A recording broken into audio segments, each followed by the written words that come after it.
Good morning. Welcome back to Katie's Roots and Recipes. My name is Katie if you're new here.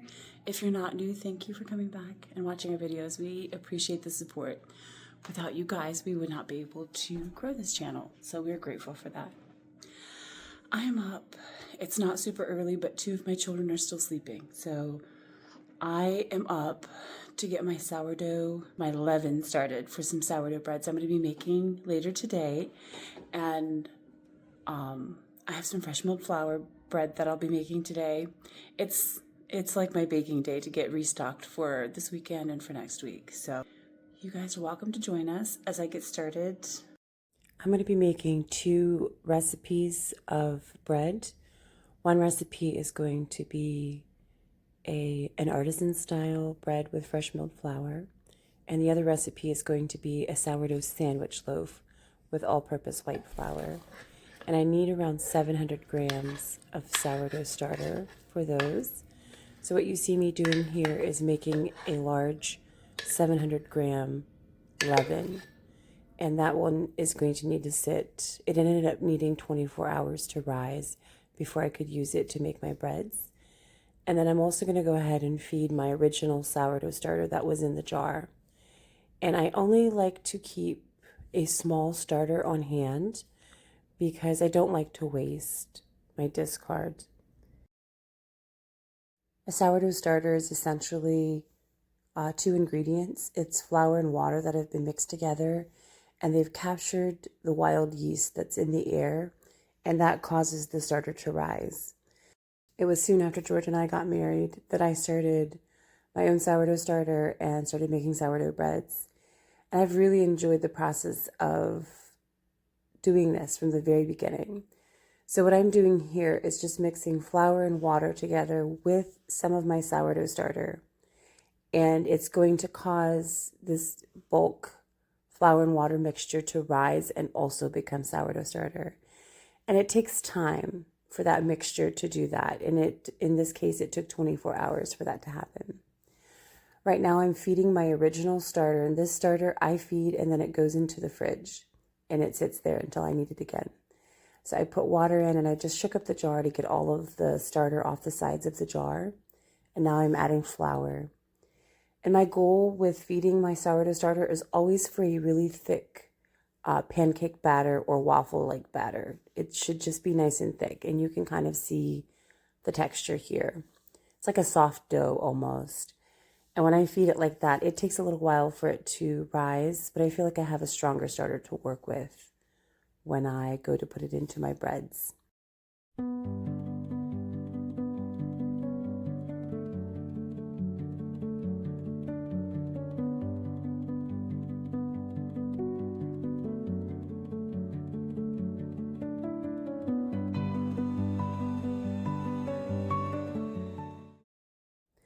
All right, now I'm ready to start my sourdough sandwich bread. This is the morning of day 2, and I got up before the children did so I could do this quietly. But I always, when I'm starting my sourdough breads, I always put the water in first, and then I put the starter in. And then I like to mix the starter and water together. It kind of breaks up the starter, and it kind of ensures that the starter is going to be throughout the whole dough then, and not like in little clumps in the dough. So by mixing it into the water, you're spreading that yeast and those happy microbes into all of the dough. What you can't see from this angle is that I have a scale underneath the bowl, and I'm watching how many grams I'm actually putting into here so that I have enough starter for my other recipe as well. I'm adding some oil and honey to the sandwich bread now. I will link this recipe below. This is the first time that I've made sourdough sandwich bread that I have loved the recipe that I made and the final product. My family has enjoyed it as well. I am measuring out the flour in a separate bowl because it was heavy enough that my scale was not going to measure it out accurately. So I measured the flour out in 2 batches, and then I just put it into the main bowl with the sourdough starter and water, honey, and oil mixture.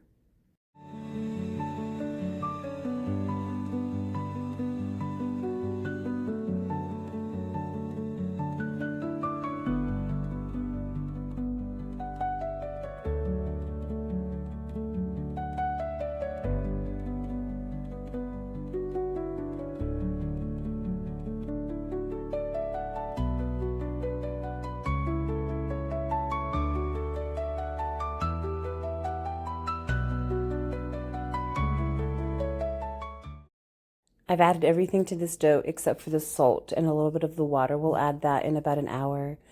But at this point, it's ready to just sit and rest and do an autolyse, or the first just rest, and then we'll add the salt. Now it is time for a cup of coffee, and my oldest child is awake.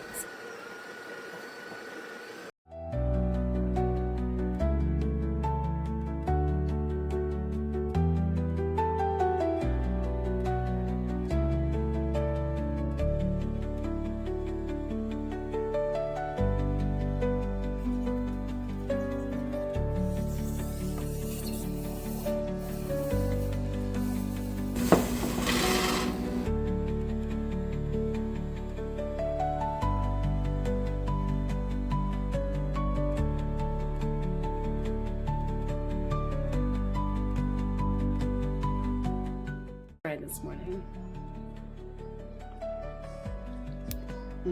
I'm gonna go say good morning to Omri and start sipping my coffee, and then I'll be back at it.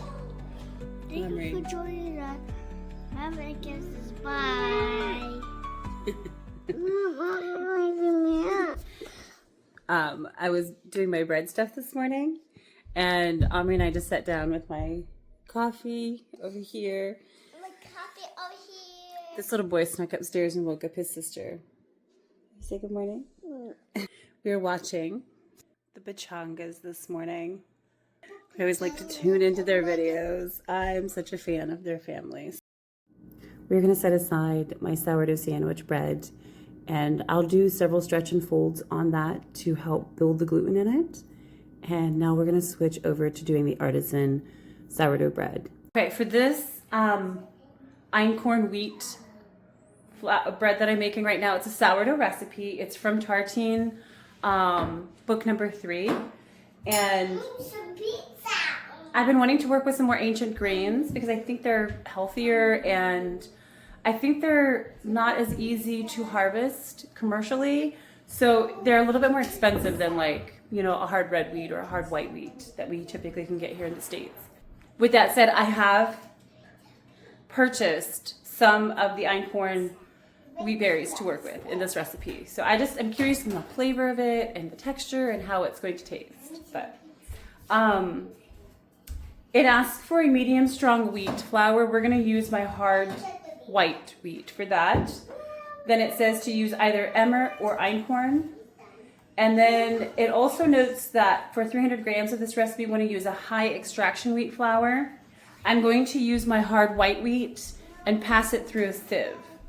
The high extraction means all 300 grams of that, whatever we grind, we want to extract, like the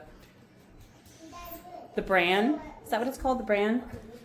From it. So I'll put it on the screen, whatever part of it you actually extract from it. So 700 grams of this recipe, or 70% of the wheat going into this recipe, is going to be whole wheat berries ground that we put in, and then 300 grams, or 30% of the recipe, is going to be high extraction flour, where we've removed the bran from it. So we are still getting an excellent quality loaf. All of it is fresh ground wheat. It's going to be very nutritious, and then it's going through the souring process, or the fermenting process that comes with sourdough. I think this is probably the highest quality loaf of bread you can get is this. So I'm excited to try it. I have made recipes from Tartine before. It's my go-to for any sourdough recipes. Chad Robertson over at Tartine has done lots of research and years of experimenting and playing around with it. So if you really want a good quality recipe, you can find some on Pinterest, online. But to really like jump into all the fun different mixtures of flours and stuff that he's done, you would need I think you need to purchase one of his cookbooks, which I highly recommend. Put it on your Christmas wish list. It's so worth it. So this artisan style tartine recipe that I'm making is all 100% fresh milled flour. They have an amazing country loaf that you can make with all-purpose or white flour that you would not have to use fresh milled flour. I'll try and link that below as well. But because we want to take about 300 grams of this and extract the bran from it, I have separated my grains into 2 bowls. So in the white bowl back there are the 300 grams that we will mill, and then I'll sift out the bran. And in the green bowl, I'm mixing my einkorn and my hard white wheat berries that I'm going to fresh mill and then just use those as is without extracting the bran. By using weighted measurements, I can actually weigh my wheat berries, and it will be the same weight that the flour will be at the end. So I only need to weigh or measure my ingredients once.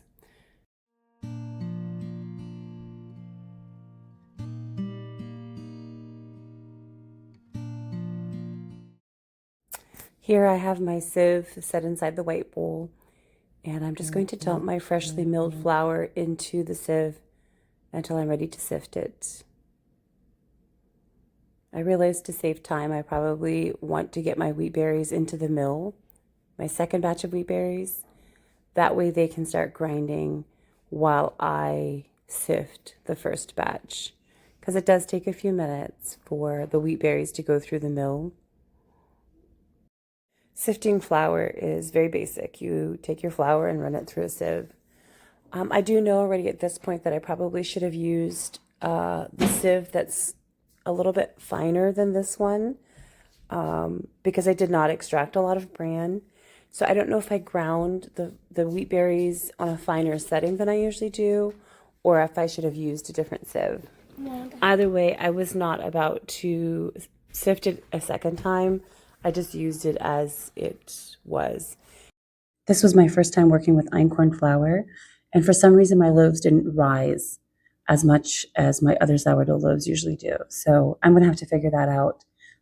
This bread was absolutely delicious. It's one of my favorite sourdough breads I've ever made, but I'll just have to figure out what happened. Here I'm measuring out the water, and I put some in a small bowl, separate from the main batch of bread that I'm making here. And I'll add my salt to that little bowl then to let it dissolve, and then we'll add it after the autolyse. Here I kept some of the water on the bowl that's on the scale to mix in my sourdough starter.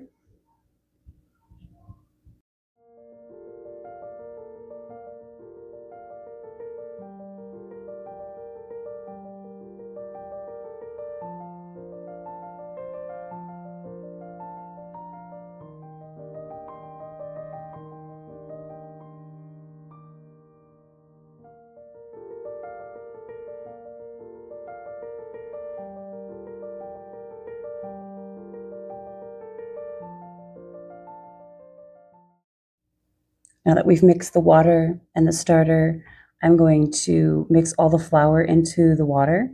Now it's good to let this set for a bit because fresh milled flour takes a little longer to absorb moisture that's in the dough. And so I'm going to leave this set aside for about 45 minutes. Meanwhile, I'm measuring out my salt into that little bit of water I stole from the main bowl. And I'm going to work on dissolving some of the salt crystals until we add them into the dough.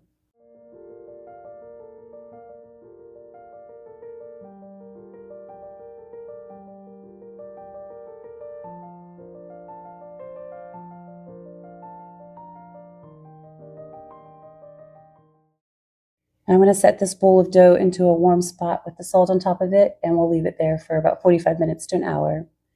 This gives me some time to clean up my sink and let the dishes dry.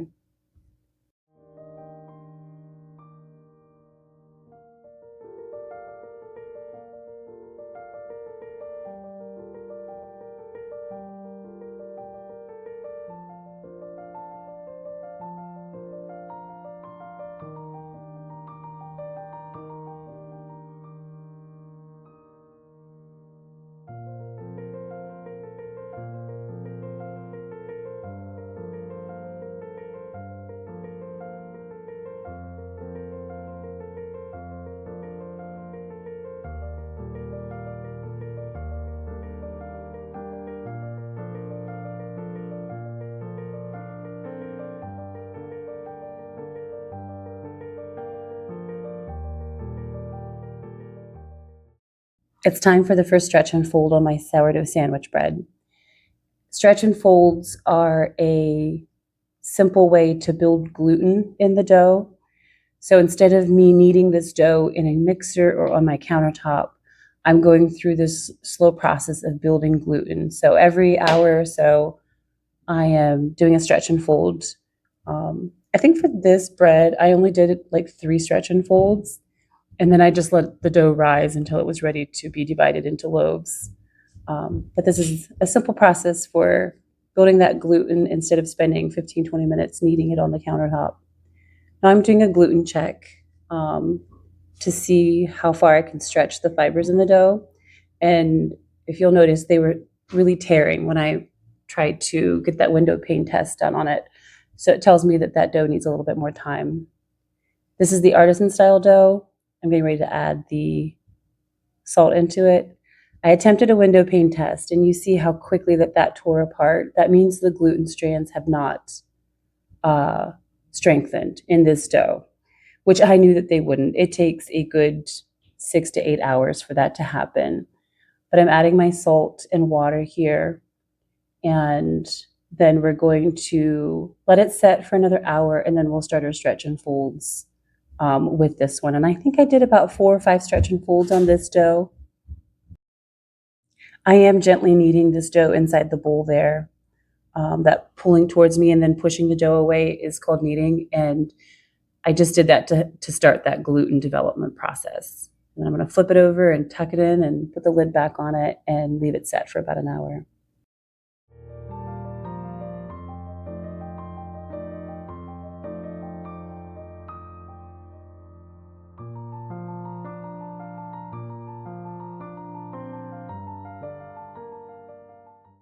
It's time for our first stretch and fold on the artisan style dough. Notice that window pane. The gluten is starting to develop there. It's not tearing as quickly. I just love watching a dough develop like this. When you make sourdough, you can watch that process happen really slowly, and it is so intriguing to me. Again, I'm just kneading it. I did this every time I did a stretch and fold. It just helps develop that gluten a little bit faster. And now we're going to tuck it away for another hour. And we're back again to take a look at the gluten. See how much stretch I'm getting out of the dough? That's in about 2 hours of the slow stretch and fold kneading process that we're doing.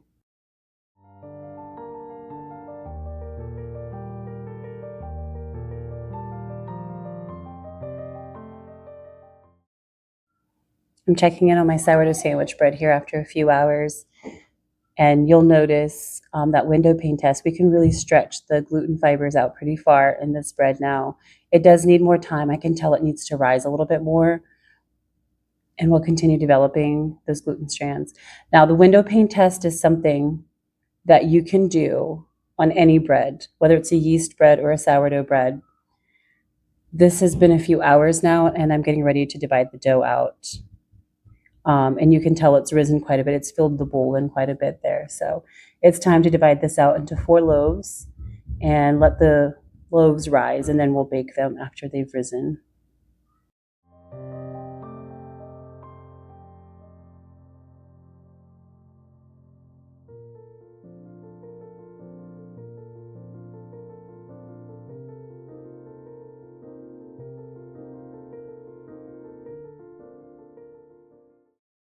My children are so intrigued with bread dough, and I think it's because it reminds them of Play-Doh.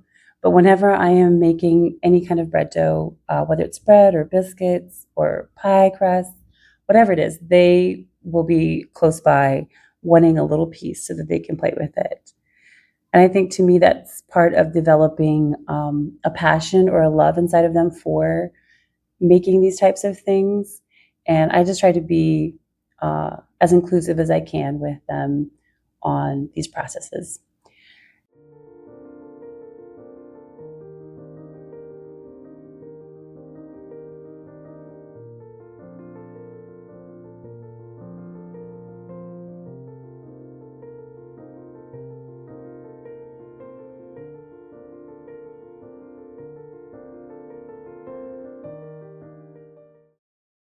Since I worked at a bakery some years ago and learned that you do not have to use a rolling pin when you're making your bread dough, I do not use a rolling pin when I'm making bread dough or shaping it. I just go through a process of making sure there's no big air bubbles in it. So this like patting the loaf can help pop those bubbles like I'm doing here. And then I'm just going to re-roll it back into a loaf shape and pop it into the pan. I am using parchment paper in my loaf pans because these loaves are going to sit for a few hours while they're rising in the pan. And I wasn't sure if like greasing the pan would keep the bread loaves from sticking to the pan. So I feel like parchment is just a quick, easy way to ensure that my loaves will come out of the pan without any issues after they're done baking.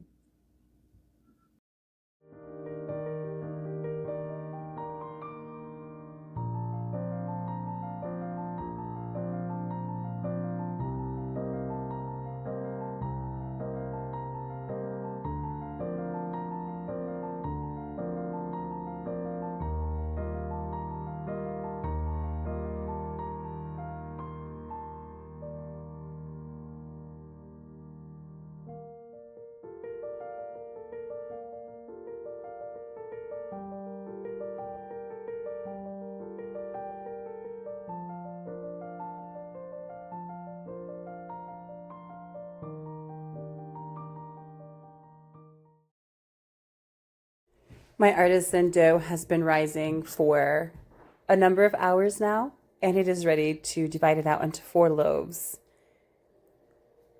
I'm going to try and get these weights about as even as I can by just eyeballing it. I could get the scale out, but I've already tucked it away, so I just don't want to bother with it. George is home from work, and he's chatting with me here about his day.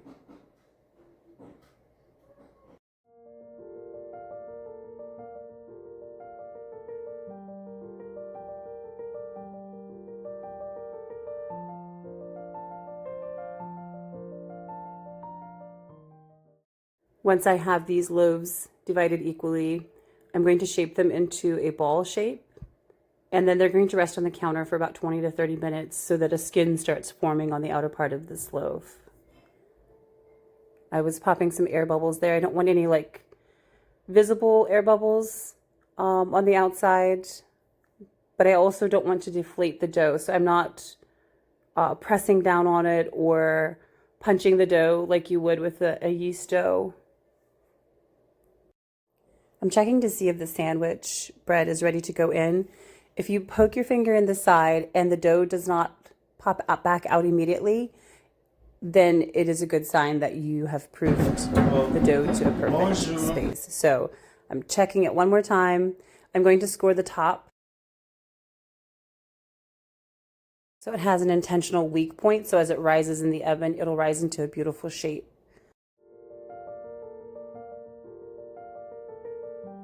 Short that I put out, I made 5.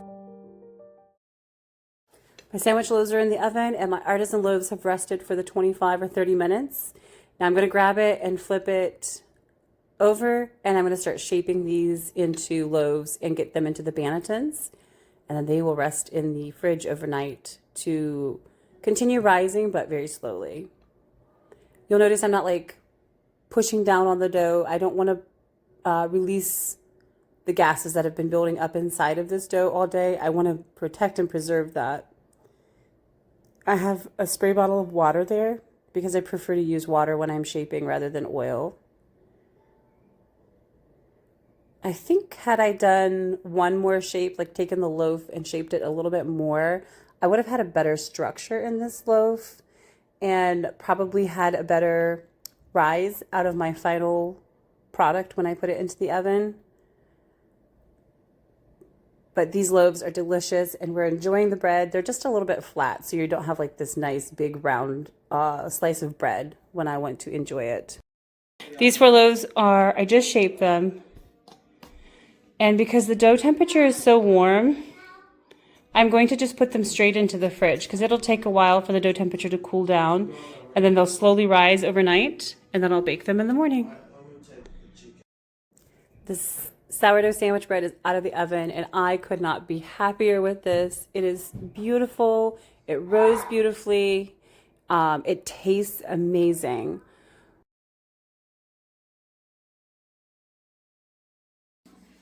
All right, so I am done with my baking for this evening.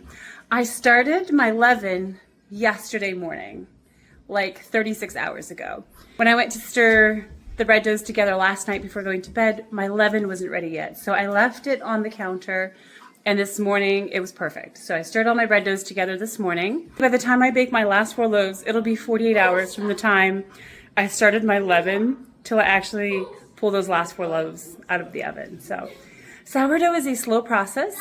The positives with sourdough is that the fermenting process really breaks down the carbohydrates that are in the bread. And it's so much easier for your digestive system to digest a sourdough loaf than it is like just a standard white loaf of bread. So I'm finding that we enjoy our fresh milled flour bread with yeast. It's a quick way to make a yummy, delicious, nutritious bread in our house. But there are weeks that I just take the time to make the sourdough because I do enjoy the flavor of sourdough bread, especially when we toast it in the morning with a cup of coffee or with an egg for breakfast. It's hard to beat that flavor. So you guys stay tuned. We'll be back. The next time you see me, I'll be baking off those other 4 loaves of bread.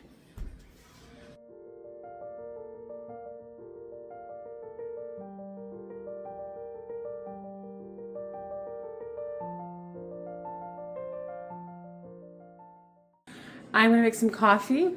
I have my oven heating at 455. I'm gonna step a little closer towards that 500 mark, but I do feel 500 it might be a little bit hot. Is it? I'm just gonna go with my gut on this and go 455 today and get the loaves prepped to go into the oven. So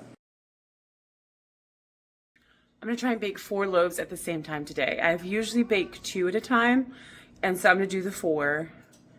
And then I have this spray bottle of water that I just open the door like every 3 minutes and I put some steam in there. If you have a Dutch oven, you would not need to spray steam into the oven. You would just want to heat the Dutch oven in the oven, and then you set your loaf inside of it and cover it back up. Once you cover it, it traps the steam inside, and that keeps the outer skin on the dough. It keeps it nice and soft so it can keep rising. So I think maybe part of my problem might have been the steam situation in the oven. I don't have any Dutch ovens. I might be getting some of those this year then, because I think it'd just be easier to do a Dutch oven than it is to constantly be spraying steam into the oven. Again, I'm scoring the outer layer of the dough here to create a weak point. So as the dough rises, it rises in a beautiful shape rather than like an explosive point, a weak point somewhere else in the dough. It's an important thing to do. If not, it will likely blow out like the side or the bottom or something. The dough expands quite a bit in the baking process. So it's important to create that weak point for it to rise beautifully.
Look at this.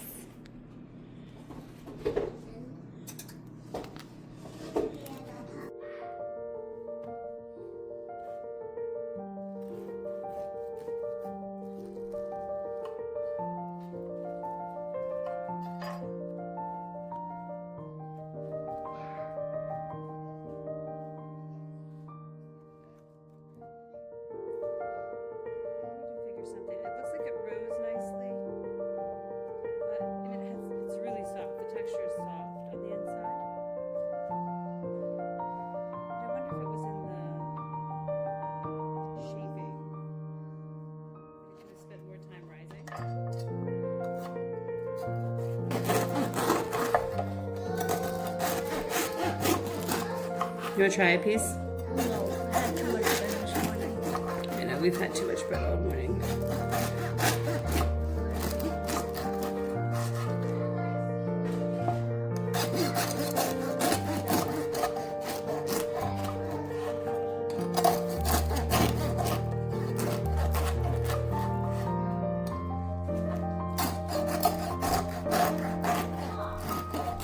Yeah, buddy.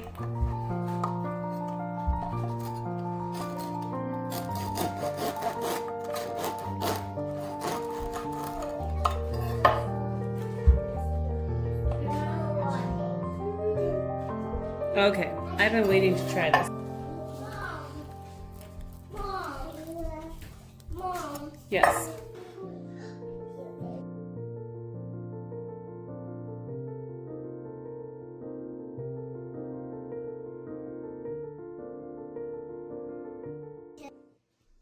Okay. Oh. Bye bye.